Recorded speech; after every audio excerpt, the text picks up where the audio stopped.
सो hey guys, आप सभी लोगों का स्वागत है इंजीनियर्स आईक्यू के इस ऑफिशियल प्लेटफॉर्म पर। आज हम लोग देखेंगे हाइड्रोलिक पंप पार्ट 2 के ऊपर।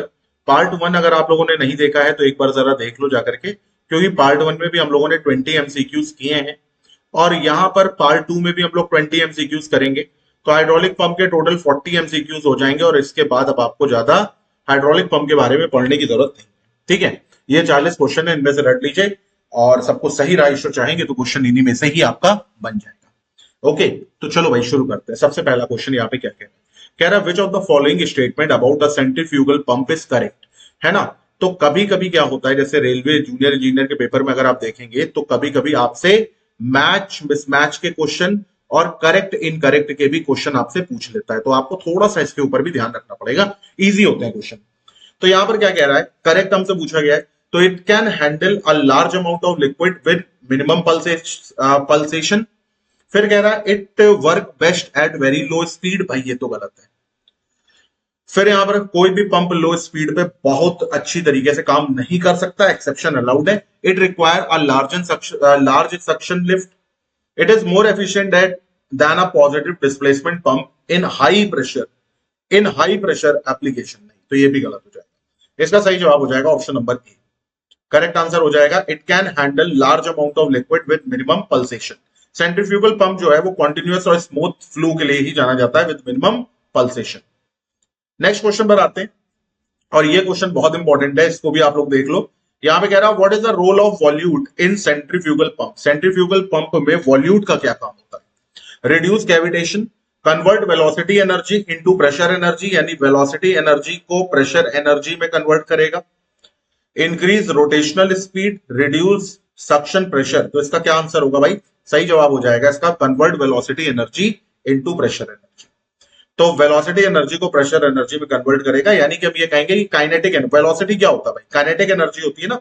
तो काइनेटिक एनर्जी को किसमें करेगा, प्रेशर में करेगा, जिसकी वजह से एफिशिएंसी क्या होगी, इंप्रूव होगी। ठीक है, अगले क्वेश्चन पर आते हैं। What type of centrifugal pump is used for high viscous fluid. अगर आपका हाई विस्कस फ्लूइड है यानी गाढ़ा फ्लूइड है, तो उसके लिए फिर आप क्या करेंगे, सिंगल स्टेज पंप लेंगे, मल्टी स्टेज पंप लेंगे, पॉजिटिव डिस्प्लेसमेंट पंप लेंगे या मिक्स फ्लो पंप लेंगे। तो सही जवाब है पॉजिटिव डिस्प्लेसमेंट पंप लेंगे। तो हाई विस्कस फ्लूइड के लिए क्या करेंगे आप, फ्लूइड के लिए क्या करेंगे आप लेंगे पॉजिटिव डिस्प्लेसमेंट पंप। तो positive displacement pump are better suited for high viscosity fluid as they provide constant flow regardless of pressure. तो हाई विस्कस के लिए ये क्यों इंपॉर्टेंट होते हैं, क्योंकि रिगार्डलेस ऑफ प्रेशर यानी प्रेशर कितना भी हो ये कांस्टेंट फ्लो देते हैं। ठीक है, चलो अगले क्वेश्चन पर आते हैं। फिर यहां पर कह रहा है the efficiency of centrifugal pump decreases. Centrifugal pump की जो एफिशिएंसी है वो डिक्रीज हो जाएगी when the pump speed is reduced, discharge valve is fully closed, impeller diameter is increased, the pump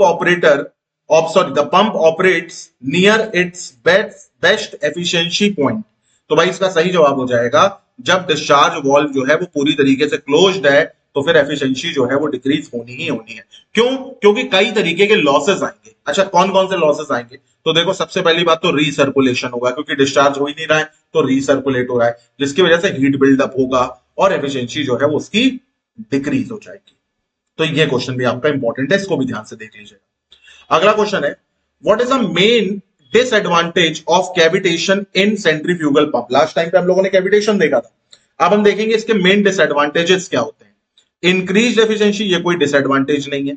improved flow rate, ये भी कोई डिसएडवांटेज नहीं है।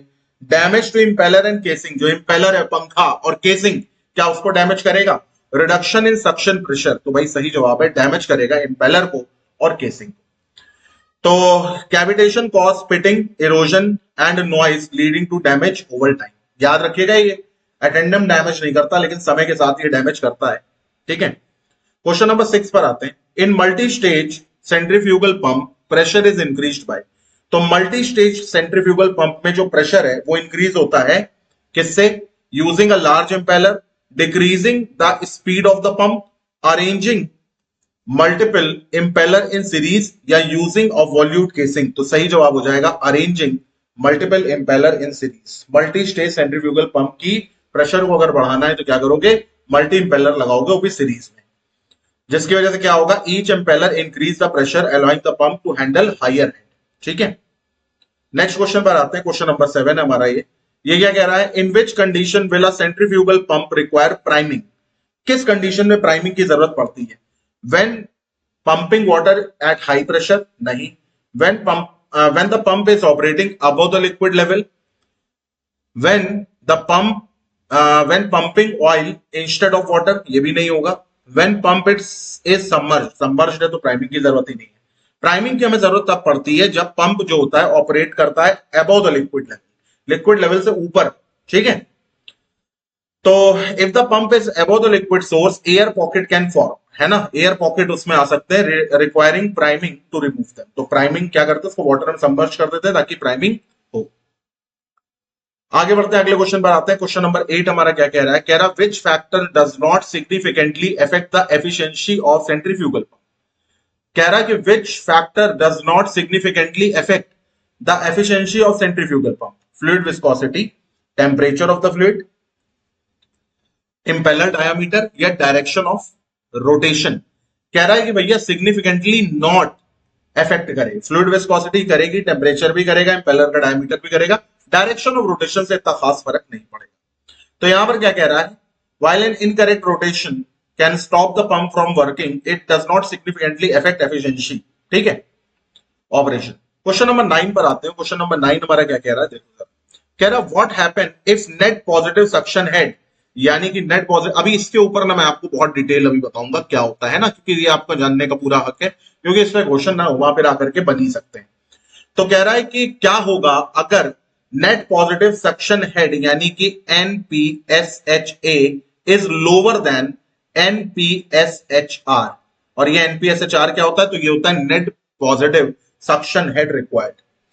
अगर ऐसा है, अगर NPSHA लेस देन NPSHR है तो क्या होगा? ठीक है, तो पंप एफिशिएंसी इंक्रीज होगी, pump will operate smoothly, cavitation occur, या डिस्चार्ज प्रेशर इंक्रीजेस। सही जवाब है कैविटेशन अकर, क्योंकि कैविटेशन आ रहा है इसलिए इंपॉर्टेंट है। तो इसके बारे में थोड़ी सी डिटेल देखते हैं। कह रहा है अगर NPSHA NPSHR से कम होगा तो वेपर बबल आएंगे और जिसकी वजह से कैविटेशन होगा और पंप जो है वो डैमेज होगा। फिर यहां पर क्या कह रहा है कि अब जरा इसको थोड़ा सा रीड करते हैं, मेरे साथ साथ आप रीड कर लो, और अगर आप नोट्स बना रहे हो तो बहुत अच्छी बात है। कह रहा है when net positive suction head available is less than net positive suction head required, यानी अवेलेबल वाला जो है वो कम है रिक्वायरमेंट से, तो जाहिर सी बात है प्रेशर लो हो गया, प्रेशर लो हो गया तो कैविटेशन होगा। अब ये क्या होता है NPSHA, तो ये actual pressure head at the pump section available from the system. दूसरा क्या है NPSHR, ये क्या होता है, the minimum pressure head required at the pump section two avoid cavitation. फिर यहां पर क्या कह रहा है, पॉइंट नंबर 2 पर आते हैं। What happen when NPSHA is less than NPSHR, the pressure at the pump inlet drop. तो जो प्रेशर इनलेट में है वो क्या हो जाएगा, ड्रॉप। किससे, तो below liquid vapour pressure. As a result liquid start boiling and forming vapour bubble. तो ये जो वेपर बबल बनते हैं ये एयर गैप से नहीं बनते हैं, ये लिक्विड स्टार्ट बॉइलिंग होने लगता है। The vapour are carried out in high pressure zone, तो लो प्रेशर से हाई प्रेशर जोन में जाएंगे, जिसकी वजह से जब ये कोलैप्स होंगे तो क्या होगा, तो एक शॉक वेव क्रिएट होगी। ठीक है, अब यही शॉक वेव क्या क्या करती है, तो इरोजन और पिटिंग करती है। Collapsing bubble can create microjet that damage impeller surface. Vibration करती है, नॉइस करती है, तो ग्रेवल साउंड आती है, ये भी याद रखिएगा, साउंड कौन सी आती है, ग्रेवल साउंड आती है। एफिशिएंसी का लॉस होता है, तो presence of bubble reduce smooth liquid flow, lowering efficiency. Seal and bearing damage होता है, तो vibration can lead to premature wear of bearing and mechanical seal. अब इसको भैया प्रिवेंट कैसे करेंगे, तो याद रखिएगा जो अवेलेबल है उसको क्या करेंगे, इंक्रीज करेंगे, और जो रिक्वायर्ड है उसको क्या करेंगे, रिड्यूस करेंगे। तो कैसे इंक्रीज करेंगे, raising the liquid level in the suction tank, suction tank में लिक्विड लेवल को बढ़ाएंगे।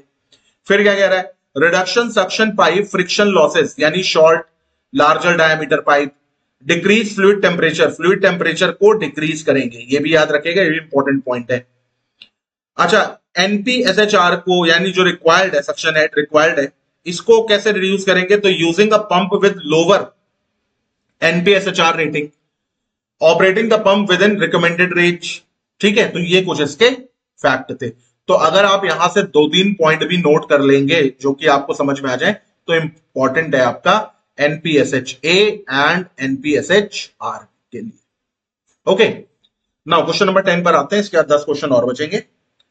कह रहा पंप डिलीवरिंग, अब देखो ये क्वेश्चन है, न्यूमेरिकल नहीं है, बहुत ध्यान से देखना। क्या कह रहा भाई, pump delivering liquid at 50 litre per second at a head of 30 metre required 10 kilowatt of power, ये इनपुट पावर है। What type of efficiency calculated using these values, volumetric नहीं, हाइड्रोलिक, मैकेनिकल या ओवरऑल, सही जवाब है हाइड्रोलिक। ठीक है, कौन सी एफिशिएंसी होती है, hydraulic. Okay, so hydraulic efficiency क्या होती है, तो ये रेशियो होता है hydraulic power to input power का। अगले क्वेश्चन पर आते हैं, question number 11, what is the main reason for using a diffuser in centrifugal pump. ये क्वेश्चन भी इंपॉर्टेंट है। What is the main reason for using a diffuser in centrifugal pump, to increase impeller speed, to reduce turbulence in the pump, to improve energy conversion या to control cavitation. सही जवाब है to improve energy conversion. तो जो diffuser है वो क्या करता है भैया, वो वेलोसिटी को कम करता है, जिसकी वजह से और प्रेशर को इंक्रीज करता है ताकि एफिशिएंसी बढ़े। ठीक है, अब आप कहोगे वेलोसिटी को कम करने में कैसे, वेलोसिटी पावर भी तो कंज्यूम करेगी ना ज्यादा। फिर यहां पर क्या कह रहा है, विच component of submersible pump help in cooling the motor.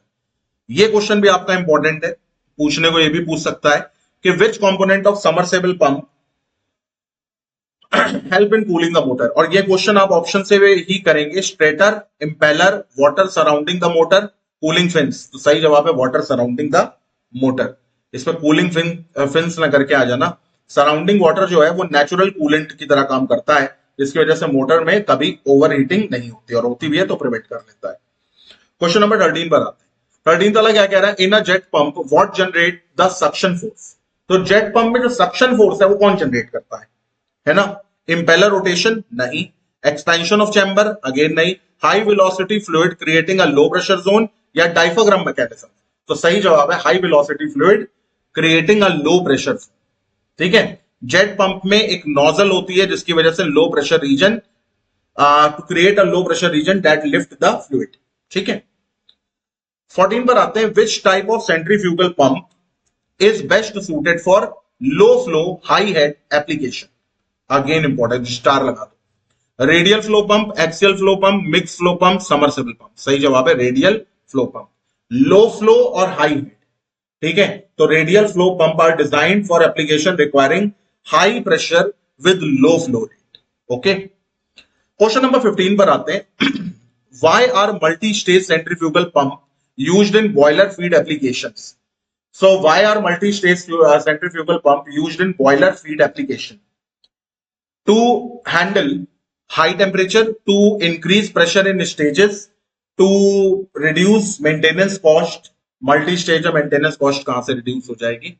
To decrease power consumption. Power consumption कहां से होगा? सही जवाब है इसका to increase pressure in stages. To increase pressure in stages. Multi-stage pump provide higher pressure by passing water through multiple impellers. Okay. Question number 16 पर आते हैं। क्वेश्चन नंबर 16 हमारा क्या कह रहा है, what is the impact of increasing the speed of a centrifugal pump. अगर आप सेंट्रीफ्यूगल पंप की इंक्रीज करेंगे स्पीड तो क्या इंपैक्ट आएगा।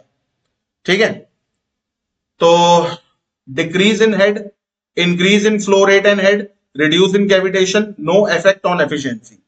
तो सही जवाब हो जाएगा increase in flow rate and head. क्या हो जाएगा, increase in flow rate and head, B option. So explanation यहां पर देखेंगे तो क्या कह रहा है, higher speed increases centrifugal force leading to greater flow and head. Okay, 17 वाले क्वेश्चन पर आते हैं, which factor determine the selection of centrifugal pump. Selection of centrifugal pump के लिए क्या क्या फैक्टर आपके पास होने चाहिए, length of the pipeline, type of casing used, specific speed of the pump, diameter of the motor shaft. सही जवाब है specific speed of the pump. So specific speed help in selecting a pump based on flow rate and heat requirement. Next question पर आते हैं, question number 18, if a centrifugal pump is started with closed discharge valve, what happened? क्या होगा, अभी मैंने बताया भी था इसमें, पंप ओवरहीट होगा, एफिशिएंसी इंक्रीज होगी, फ्लो रेट इंक्रीज होगा, पंप ऑपरेट नॉर्मली नहीं भाई, रीसर्कुलेशन लॉसेस होंगे, जिसकी वजह से क्या होगा, विद नो फ्लो, कोई फ्लो ही नहीं होगा, डिस्चार्ज वाल्व ओपन ही नहीं, energy converted into heat causing overheat. Overheat से एफिशिएंसी क्या होगी, लो। सेकंड लास्ट क्वेश्चन पर आते हैं, question number 19। What is the effect of increasing the impeller blade angle? Impeller blade angle को अगर हम इंक्रीज करेंगे तो क्या होगा? एफिशिएंसी इंक्रीज होगी, रिड्यूस प्रेशर लॉस होगा, इंक्रीज द हेड जनरेटेड होगा, या रिड्यूस कैविटेशन होगा। तो सही जवाब है इसका increase the head generated. The larger blade angle increase the energy imparted to fluid, raising the head. Last question पर आते हैं। लास्ट क्वेश्चन हमारा क्या कह रहा है? Which maintenance activity help prevent cavitation in pump? तो reducing the impeller speed, cleaning the suction filter, increasing suction pipe length, using a larger discharge pipe। सही जवाब है cleaning suction pipe, suction filter। तो क्लॉग्ड जो filter होता है reduce करता है प्रेशर, और हमें प्रेशर रिड्यूस नहीं होना है, जिसकी वजह से कैविटेशन का रिस्क जो है वो बढ़ता है। तो भाई इसी के साथ हम लोगों ने अपना पंप का जितने भी क्वेश्चन इंपॉर्टेंट थे उनको हम लोगों ने खत्म कर दिया। 40 क्वेश्चन कराए, मोर देन इनफ है ना। कराने को मैं 100 क्वेश्चन भी करा दूं पर फिर ये रिपीट होना शुरू हो जाएंगे। तो ये चीज आपकी यहां से कवर हो जाती है। अब नेक्स्ट टॉपिक आपको थर्मोडायनेमिक्स चाहिए, या फिर नेक्स्ट टॉपिक आपको चाहिए फ्लूइड मैकेनिक्स, ये आप मुझे बताएंगे। कैसे बताएंगे? कमेंट्स करके बताएंगे। अगर वीडियो आपको अच्छा लगे तो भाई आप वीडियो को लाइक जरूर करिए, शेयर करिए अपने दोस्तों में। टेलीग्राम चैनल मैंने नहीं बनाया, लेकिन आपके पास अगर कोई हो तो आप वहां इसको शेयर करिए, और कमेंट करके मुझे बताइए कि आपको ये कैसा लग रहा है वीडियो, ठीक है। और अगर आप चाहते हैं कि मैं टेलीग्राम चैनल बना करके आपको कुछ कंटेंट दूं तो भी आप मुझे कमेंट करके बताइए। इसी के साथ इस वीडियो को करता हूं and up. Thank you for giving me your time.